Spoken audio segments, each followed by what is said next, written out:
Sir gas ಬೆಲೆ ಏರಿಕೆ ಆಗ್ತಾ ಇದೆ ಅನ್ನುವಂಥ ಕಾರಣಕ್ಕಾಗಿ ಹೋಟೆಲ್ ನೋಡಿ ಬಂದ್ ಮಾಡಬೇಕು. ಪಾರ್ಲಿಮೆಂಟಲ್ಲಿ ಸರ್ಕಾರ ಇದನ್ನು ಚರ್ಚೆ ಮಾಡಬೇಕು. ಇವತ್ತವರೆಗೂ ಚರ್ಚೆ ಮಾಡೋಕ್ಕೆ ಅವಕಾಶ ಕೊಡ್ತಾರೆ. ಅದಕ್ಕೆ ನಮ್ಮ ಎಲ್ಲ ಎಂ ಪಿಗಳು ಇಂಡಿಯಾ ಒಕ್ಕೂಟದ ಎಂ ಪಿಗಳನ್ನು ನೇರ ಪ್ರತಿಭಟನೆ ಮಾಡಿದ್ದಾರೆ. ಯಾಕೆ ಅವ್ರಿಗೆ ಭಯ? ನಿಮ್ಮ ಫಾರಿನ್ ಪಾಲಿಸಿ ಇವತ್ತಿಂದ ನಾವು ಇರಾನ್ ಜೊತೆ ಸಂಬಂಧ ನಮಗೆ ಸ್ಟಾಕ್ ಇಲ್ಲ. ಈಗಾಗಲೇ ಡೀಸೆಲ್ ಬೆಲೆ ನಿನ್ನೆನೇ ಹೆಣ್ಮಕ್ಳು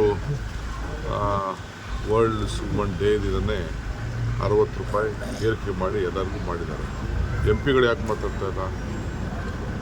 ಎಂ ಪಿಗಳು ಒಬ್ಬರು ಮಾತಾಡ್ತಾ ಇಲ್ಲ. ಈ ಗ್ಯಾಸ್ ಬೆಲೆದು ಗ್ಯಾಸ್ ತೊಂದರೆ ಆಗಿರೋದು ಈಗ ಎಲ್ಲ ಸ್ಟ್ರೈಕ್ ಮಾಡ್ತಾರಲ್ಲ, ಎಂ ಪಿಗಳು ಅದ್ರ ಬಗ್ಗೆ ಮಾತಾಡಲಿ. ಎಲ್ಲದಕ್ಕೂ ಧ್ವನಿ ಎತ್ತಾರೆ, ಭಾಳ ವಿಚಿತ್ರವಾಗಿ ಧ್ವನಿ ಎತ್ತಾರೆ ಅಂತ ಮಾತಾಡ್ತೀನಿ. ಆಮೇಲೆ ಗೌಡರು ಕೂಡ ಪಾಪ ಅವರು ಮೇಕೆದಾಟು ಎತ್ತಿನೊಳಗೆ ಮಾತಾಡಿದ್ದಾರೆ. ನಾನು ಅವ್ರ ಪಾರ್ಟಿಯವ್ರಿಗೆ ಹೇಳಿದ್ದೀನಿ, ಅಸೆಂಬ್ಲಿಯಲ್ಲಿ ಈ ವಿಚಾರನ ತೆಗೆದ್ಲಿ, ನಾನು ಪಾರ್ಲಿಮೆಂಟಲ್ಲಿ ಮಾತಾಡ್ತೀನಿ. ಅಟ್ಲೀಸ್ಟ್ ನಮ್ಮ ಕಾಲದಲ್ಲಿ ಏನು ಮಾಡಿದ್ದೀವಿ ಅಂತ ನಾನು ಹೇಳ್ತೀನಿ. ಇವತ್ತು ಪಾಪ ಅವ್ರಿಗೆ ಸುಮ್ಮನೆ ನಾನು ಡಿಸ್ಟರ್ಬ್ ಮಾಡೋದು ಸರಿ ಇಲ್ಲ. ಈ ವಯಸ್ಸಿನಲ್ಲಿ ನಾನು ಅಟ್ಯಾಕ್ ಮಾಡ್ದಂಗೆ ಆಗ್ತದೆ. ನನಗೆ ಅಟ್ಯಾಕ್ ಮಾಡೋಕ್ಕೆ ಇಷ್ಟ ಇಲ್ಲ. ಸೊಲ್ಯೂಷನ್ ಅವರೇ ಹೇಳಲಿ. ಅದು ದೇವೇಗೌಡರು ಪಾಪ ಈ ವಯಸ್ಸಿನಲ್ಲಿ ನಾನು ಅವ್ರಿಗೆ ನೋಯಿಸೋದು ಬೇಡ ಅಂತ ಅಂದ್ಬಿಟ್ಟು ನನಗೆ